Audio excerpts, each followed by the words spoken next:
নাম মোহাম্মদ শফিউল আলম।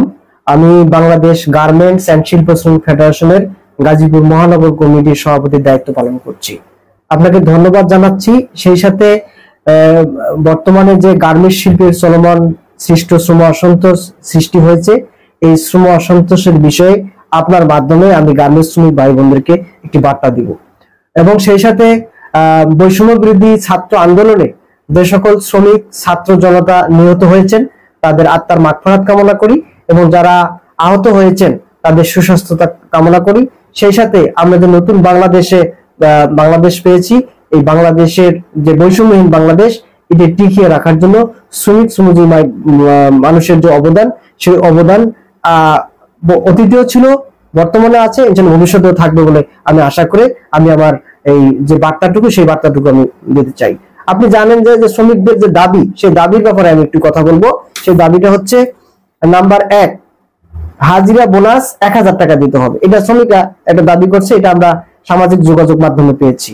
নাম্বার 2, 7টার পর টিফিন বিল 50 টাকা এবং 11টার পর নাইট বিল 1000 টাকা 100 টাকা দিতে হবে এবং নাইট বিল দিতে গিয়ে টিফিন বিল কর্তন করা যাবে না।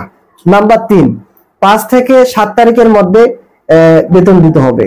নাম্বার 4, 6 মাসের ঈদ বোনাস দিতে হবে। নাম্বার 5, 1 বছরের ছুটির টাকা দিতে হবে। নাম্বার 6, বছরে ইনক্রিমেন্ট বছরে দিতে হবে। নাম্বার 7, উৎসব ছুটি 12 দিন দিতে হবে। নাম্বার 8, 15 মিনিট লেট করলে হাজিরা বোনাস কর্তন করা যাবে না। নাম্বার 9, 1 বছরের ছুটির টাকা আটকানো, সেটা নগদে পেমেন্ট করতে হবে। নাম্বার 10, লোক বের করে দেয়া হলে 3 মাস 13 দিনের বেতন দিতে হবে। 5 বছর পূর্ণ হলে ফুল বেসিক সার্ভিস বিল দিতে হবে। নাম্বার 11, স্টাফদের হাজিরা বোনাস এবং ছুটির টাকা দিতে হবে। প্রিয় শ্রমিক ভাই ও বোনেরা, আপনারা যে দাবিটা করছেন এই দাবিটার সাথে আমরা দ্বিমত পোষণ করছি না, তবে এখানে কিছু আপনাদের দাবির সাথে কিছু অসঙ্গতি রয়েছে, যেমন আপনাদেরই ক্ষতি হবে এরকম কিছু দাবি এখানে রয়েছে। যদি আমি পয়েন্ট ধরে বলি, 10 নম্বর যে পয়েন্টে তারা দাবি করেছেন যে লোক বের করে দেয়া হলে 3 মাস 13 দিনের বেতন দিতে হবে, 5 বছর পূর্ণ হলে ফুল বেসিক দিতে হবে। এখানে আমি শ্রমিক ভাই বোনদের জানার জন্য বলছি, আইনে স্পষ্টভাবে বলা আছে কোন শ্রমিককে যদি মালিক পক্ষ বিনা কারণে বার করে দেয়, সেক্ষেত্রে সেই শ্রমিককে নোটিশ পে বাবদ 120 দিনের অর্থাৎ 4 মাসের ক্ষতিপূরণ এবং প্রত্যেক বছরের জন্য 30 দিনের করে মূল মজুরি দিতে হবে। যদি তার চাকরি বয়স 1 বছর হয় তাহলে সেই শ্রমিক এই সুবিধাটা পাবে। কিন্তু এখানে যে শ্রমিক ভাই বোনেরা দাবিটা করছে সেখানে তারা 3 মাস 13 দিনের কথা বলছে। আমরা যতটুকু জানি যে 3 মাস 13 দিন হচ্ছে বউ ছাইড়া দেওয়ার ক্ষেত্রে, অর্থাৎ এই দাবিটা হচ্ছে মানে শ্রমিকদের ক্ষেত্রেই ক্ষতি হবে, অর্থাৎ আইনে যেটা বলা আছে তার থেকে কম দাবি শ্রমিকরা করছে। আইনে বলা আছে 1 বছর পূর্ণ হলেই পাবে এই 30 দিনের মূল মজুরি, তারা চেয়েছে 5 বছর পরে। নিশ্চয়ই এখানে শ্রমিকদের মানে ক্ষতি হচ্ছে বা ক্ষতি হবে। এরকম কিছু দাবি আছে, এখানে টিফিন বিলের কথা বলছে, নাইট বিলের কথা বলছে, আপনার আরো এই ছুটির টাকার কথা বলছে। এই দাবিগুলো তো আইনেই আপনার স্পষ্ট ভাবে বলা আছে যে কিভাবে তারা ছুটির পয়সা দিবে, কিভাবে তারা নাইট বিল অন্যান্য সুযোগ সুবিধা দিবে। এবং এটা যদি কোনো কারখানার মালিক পক্ষ যদি এটাকে তারা দিতে অস্বীকার করে, তা আমার মনে হয় যে শ্রমিক মালিক এখানে একটা তারা আলোচনার মাধ্যমে এই বিষয়গুলো তারা সমাধান করতে পারে। এখানে শ্রমিক ভাই বোনদেরকে একটা জিনিস লক্ষ্য করতে হবে যে গার্মেন্টস শিল্পটা কিন্তু একটা শুধু বাংলাদেশে যে সীমাবদ্ধ তা কিন্তু নয়, এটা আন্তর্জাতিক একটি শিল্প। এই শিল্প বাংলাদেশের গার্মেন্টস শিল্পটা বিশ্বের বিভিন্ন দেশে রপ্তানি হয় এবং বিদেশি ক্রেতারা আমাদেরকে অর্ডার দেয়। কোনোভাবে যদি অর্ডার গুলো ক্যান্সেল হয়ে যায়, কিন্তু আমাদের দেশের কাজগুলো তারা পার্শ্ববর্তী দেশে নিয়ে যাবে। তো সর্বোপরি আমাদের দেশের যে 64 জেলার মানুষ, শ্রমিক মানুষ এই শিল্পের সাথে জড়িত, তারা শিল্পের টাকা ঘুরিয়ে নিজের জন্য দেশের জন্য কাজ করছেন, বরঞ্চ তারাই কিন্তু সর্বোপরি ক্ষতিগ্রস্ত হবে। অতএব এই শিল্পটাকে আমাদের রক্ষা করতে হবে। এই শিল্পটা রক্ষা করার দায়িত্ব মূলত শ্রমিক ভাই বোনদেরকেই নিতে হবে, কারণ তাদের কর্মস্থল তাদেরকেই রক্ষা করতে হবে।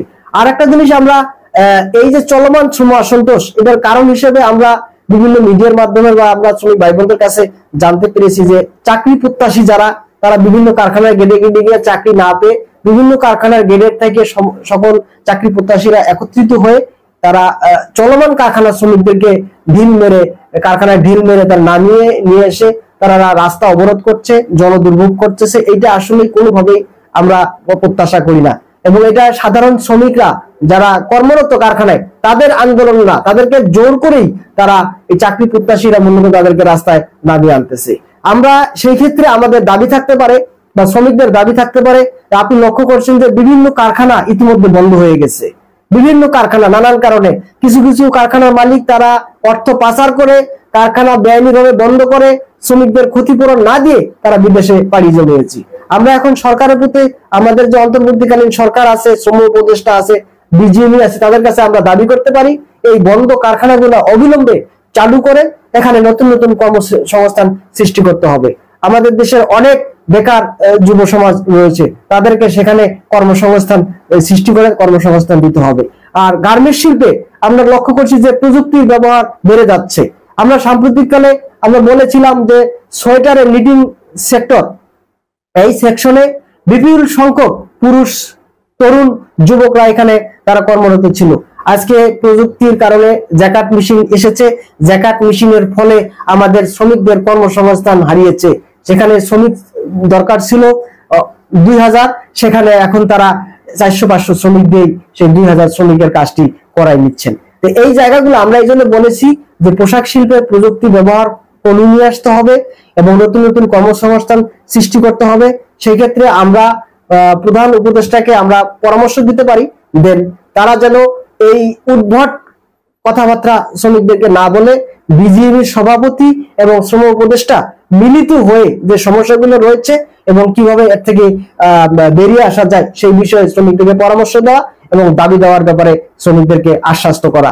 ভবিষ্যতে যে এই যে দাবি, রেশনিং প্রথা আমরা দীর্ঘদিনের একটা দাবি ছিল, রেশনিং ব্যবস্থা চালু করা, ডরমেটরি নির্মাণ করা, নারী শ্রমিকদের 6 মাসের মাতৃত্বকালীন ছুটির আইন পাশ করা এবং শ্রম আইনের যে কালো আইনগুলো আছে এই কালো আইন বাতিল করে গণতান্ত্রিক শ্রম আইন প্রণয়ন করা এবং এই ক্ষেত্রে আমাদের শ্রমিক এবং শিল্পের জন্য উভয়ের জন্য আমরা মঙ্গল বয়ে আনতে পারবো বলে আমি মনে করি।